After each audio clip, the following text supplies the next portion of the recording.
everything you believe about scaling a business is missing the real secret. And it has nothing to do with money, investors, or even the next big idea.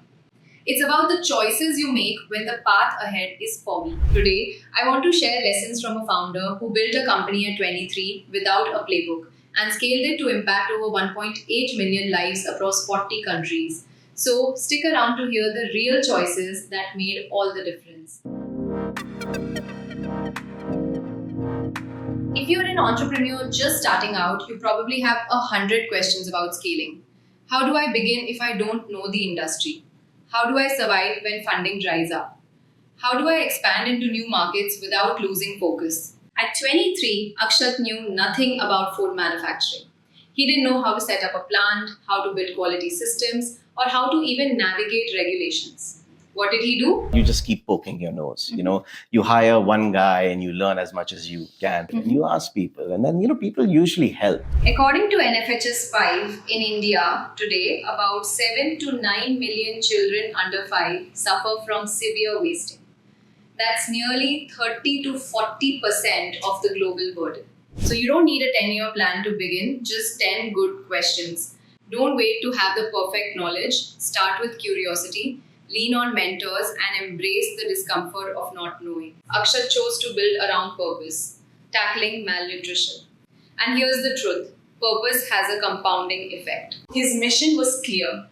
He attracted the right partners like UNICEF and WFP. We learned that India isn't just cheap labor. It's a manufacturing powerhouse for the future. We grow the key ingredients, milk, peanuts, oils.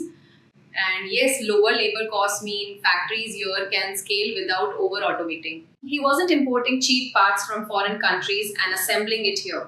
In fact, he was sourcing 95 to 98% raw materials from India. Let's be clear what we do. 98%, I would say 95 to 98% of our raw materials is sourced from India. This not only aligned with Make in India, but created a business model that resonated with both policy and purpose. World-class quality, competitive pricing, and global exports. A lesson that we can all learn from Akshat here is don't underestimate the ecosystem you're in. Sometimes your biggest advantage is geography. Why should this matter to you? Because purpose compounds. It attracts partners, employees, and customers who stick even when markets walk. If you're building, ask yourself, what is the why that outlives the hype cycle? Purpose is magnetic. It draws in collaborators, talent, and investors who believe in the same cause. Now, here's something fascinating that Akshat revealed. In India, the problem is that there is a huge internal disagreement within the government in terms of the numbers of severe acute malnourished children. Someone has to first solve that. And so that we have a clear problem statement, we have a clear identification of the problem. This isn't just a statistical difference, it's a policy paralysis. Because if the problem is 9 million children, you need large-scale interventions, international procurement, and urgent funding. But if it's only 500,000, the response will be smaller, localized, and less ambitious.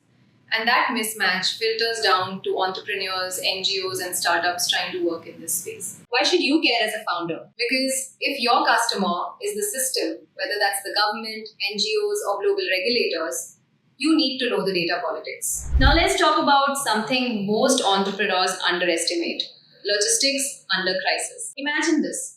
You've manufactured a batch of life-saving food in India. It's bound for Somalia, where children are on the brink of starvation. The shipment leaves your factory, makes its way to the coast, and lands at the port. And then, nothing moves. Conflict erupts. Customs stalls.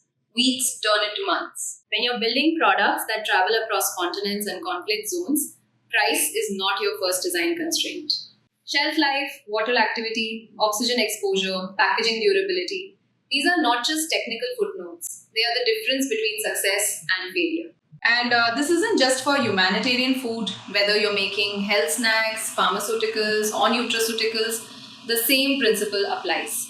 So as an entrepreneur, ask yourself, if my product gets stuck for 3 months, does it survive?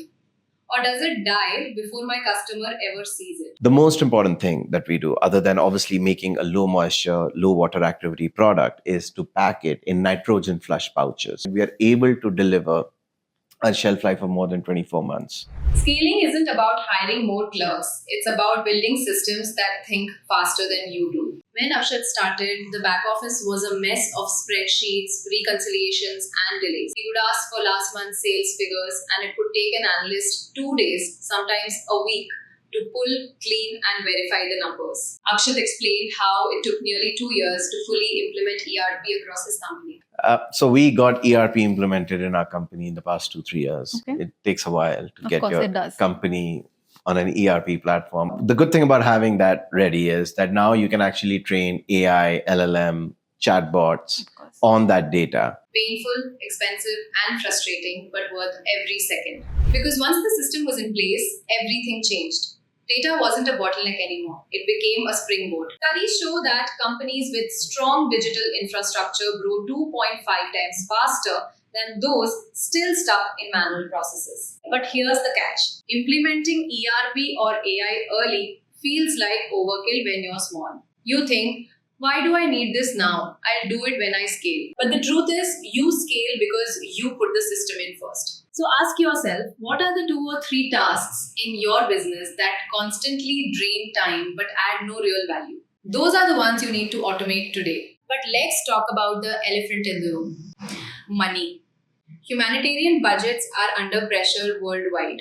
Traditional sources like US government aid have pulled back, leaving a big funding gap. For founders in impact-driven industries, this can feel like a wall. You've built the product, proven the need, but the money spigot is tightening. The first is obviously the top line and the bottom line, right? So revenue, and course. the cash profit or whatever margin we are able to get out of it. And those figures are important because that's what keeps the business sustainable at the end of the day. India alone saw over 27,000 crore rupees, 3.2 billion rupees in CSR spending in FY 2023, with a growing share going toward healthcare, nutrition, and education. Globally, philanthropic capital has grown 20% over the past 5 years, while blended finance, part grants, part commercial, has unlocked 200 billion plus in emerging markets. If traditional VC isn't funding your space, don't bang your head on the same door. Look sideways. If there's one constant in business, it's volatility. Nowhere is this truer than in humanitarian aid, where budgets swing with politics, donations, and global crises. My recommendation to any humanitarian aid manufacturer, so someone who's in the manufacturing of humanitarian aid, nutrition or other equipment, is to always have a diversified revenue stream, because that is what makes you resilient for the ups and downs of the funding. Akshat realized early that survival depended on not putting all his eggs in one basket. That's why he branched out, launching peanut butter and high-protein consumer snacks alongside his therapeutic foods. But this wasn't casual diversification. He made a critical decision: separate production lines. Why? Because mixing products, even unintentionally, can lead to contamination, regulatory violations, and loss of trust. Don't wait for a downturn to diversify. Build parallel revenue streams before you need them. Treat them like insurance policies, because one day they'll keep your business alive when your main revenue line falters. There was a time when ESG, environmental, social, and governance metrics, was just another slide in the annual report, something you tucked at the end after the financials.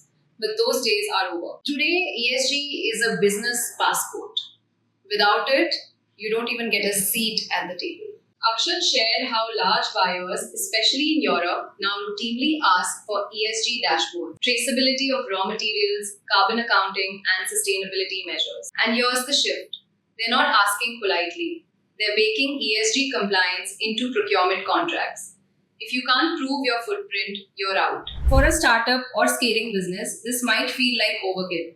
But the truth is, ESG reporting is easier to build into your DNA now than to retrofit later. The lesson? ESG is not paperwork, it's not PR, it's your ticket into the future of trade.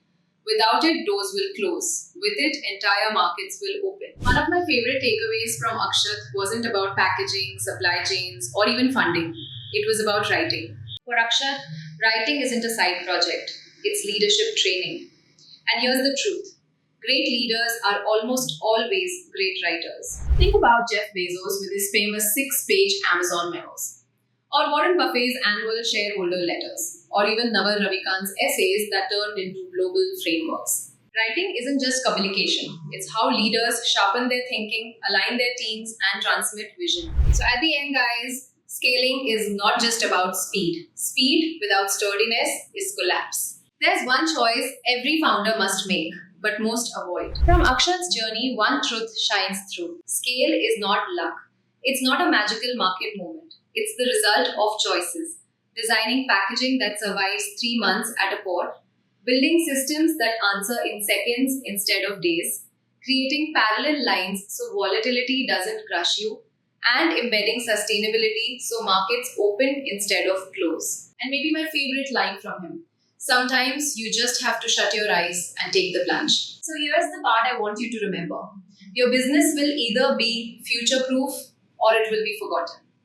The difference lies in whether you treat these lessons as chores or as strategy. Subscribe for more real world founder stories and share which lesson hit home for your journey.